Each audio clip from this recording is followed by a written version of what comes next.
गंगा नदी के बारे में 10 रोचक बातें। दोस्तों, आज मैं आपको गंगा नदी के बारे में 10 ऐसी रोचक बातें बताने जा रहा हूं जो आपने शायद ही कभी सुना होगा। दोस्तों, भारत एक ऐसा देश है जहां पत्थर से लेके नदी तक को पूजा जाता है। दोस्तों, भारत में शायद ही कोई ऐसा होगा जिसने गंगा नदी के बारे में ना सुना हो। हमारे देश में कई सारे दिव्य और पवित्र नदियां हैं, उन्हीं में से एक है गंगा। दोस्तों, गंगा नदी को हम बचपन से ही जानते हैं। तो दोस्तों, क्या आपको पता है कि इसकी कुल लंबाई कितनी है या फिर वह कितने राज्यों से होकर बहती है? दोस्तों, मुझे पूरा विश्वास है कि आप में से ज्यादातर लोग इसके बारे में नहीं जानते होंगे, लेकिन आप फिक्र ना करें, इस सब का जवाब मैं आपको दूंगा।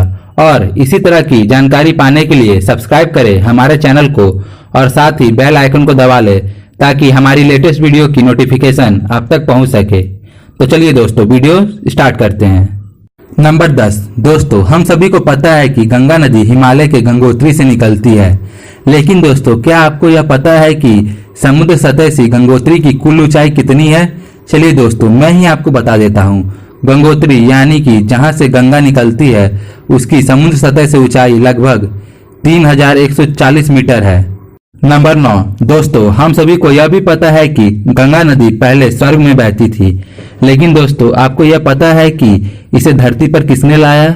दोस्तों, गंगा नदी को स्वर्ग से धरती पर राजा सगर ने लाया, जो कि भगवान राम के पूर्वज थे। नंबर 8। दोस्तों, गंगा नदी में जो पानी आता है वह गंगोत्री की ग्लेशियर से आता है। दोस्तों, ग्लेशियर का मतलब होता है बर्फ का बड़ा सा पहाड़। लेकिन दोस्तों, क्या आपको यह पता है कि यह ग्लेशियर हर साल लगभग 10 से 20 मीटर तक सिकुड़ रहा है? और दोस्तों, ऐसा ही चलता रहा तो आने वाले सालों में गंगा नदी धरती से लुप्त हो जाएगी। नंबर 7। दोस्तों, हम गंगा जल का इस्तेमाल पूजा पाठ के लिए करते हैं, जिसके लिए हम गंगा जल को डिब्बे में बंद कर कर कई सालों तक रखते हैं, लेकिन फिर भी वह सड़ता या खराब नहीं होता है। दोस्तों, इसकी जांच करने के लिए दुनिया भर के वैज्ञानिक ने इस पर रिसर्च किया, तो उन्होंने पाया कि इसमें एक तरह का बैक्टीरिया पाया जाता है जो सड़ने और स्मेल करने वाले बैक्टीरिया को पैदा ही नहीं होने देता है। नंबर 6। दोस्तों, हिंदू धर्म में कहा जाता है कि गंगा जल से स्नान करने से या फिर उसे पीने से शरीर अंदर और बाहर दोनों ओर से शुद्ध हो जाता है। लेकिन दोस्तों, कई सारे वैज्ञानिकों का यह कहना है कि गंगा जल में ऐसा बैक्टीरिया पाया जाता है जो हैजा, प्लेग, मलेरिया और डीके जैसी बीमारी फैलाने वाली बैक्टीरिया को पैदा ही नहीं होने देता या फिर उसे खत्म कर देता है। नंबर 5। दोस्तों, आप सभी को पता ही होगा कि गंगा नदी गंगोत्री से निकलकर बंगाल की खाड़ी में समुद्र से मिलती है। लेकिन दोस्तों, क्या आपने कभी यह जानने की कोशिश की है कि गंगोत्री से निकलकर बंगाल की खाड़ी तक यह नदी कुल कितना किलोमीटर सफर तय करती है? मतलब इसकी लंबाई कुल कितनी है? अगर आपने नहीं किया तो इसका उत्तर मैं आपको देता हूँ। दोस्तों, गंगोत्री से निकल के बंगाल की खाड़ी तक यह कुल 2601 किलोमीटर तक का सफर करती है। मतलब इस नदी की कुल लंबाई 2601 किलोमीटर है। नंबर 4। दोस्तों, यह नदी इतनी लंबी दूरी तय करती है तो जाहिर सी बात है यह भारत के कई राज्यों से होकर गुजरती होगी। तो दोस्तों, क्या आपको पता है कि यह नदी कितने राज्यों से होकर गुजरती है? अगर पता है तो वीडियो पॉज कीजिए और कमेंट बॉक्स में जाके कमेंट कीजिए। अगर आपको यह नहीं पता तो मैं इसका उत्तर देता हूँ।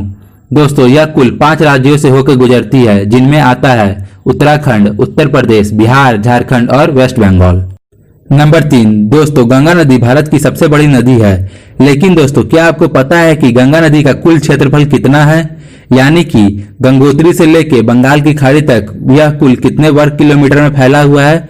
तो दोस्तों, इसका उत्तर मैं आपको देता हूँ। यह कुल 13,20,000 किलोमीटर में फैला हुआ है, जो कि भारत की कुल क्षेत्रफल का 26% है। नंबर 2। दोस्तों, गंगा नदी भारत के लिए सिर्फ एक नदी ही नहीं है, बल्कि यह हमारे लिए हमारे माँ के समान है, जिस वजह से यह नदी हमारे भारत की राष्ट्र नदी है। नंबर 1। दोस्तों, गंगा का उद्गम आज से कई साल पहले वर्तमान यानी कि अभी जहाँ गंगोत्री मंदिर है वहां से होता था, लेकिन अब के समय में वह 17 किलोमीटर घसक चुका है। इसकी क्या दोस्तों, यह थे गंगा नदी के बारे में 10 रोचक बातें। आशा करता हूँ आपको वीडियो अच्छा लगा होगा। अगर वीडियो अच्छा लगे तो वीडियो को लाइक करें, शेयर करें और चैनल को सब्सक्राइब करना ना भूलें। धन्यवाद।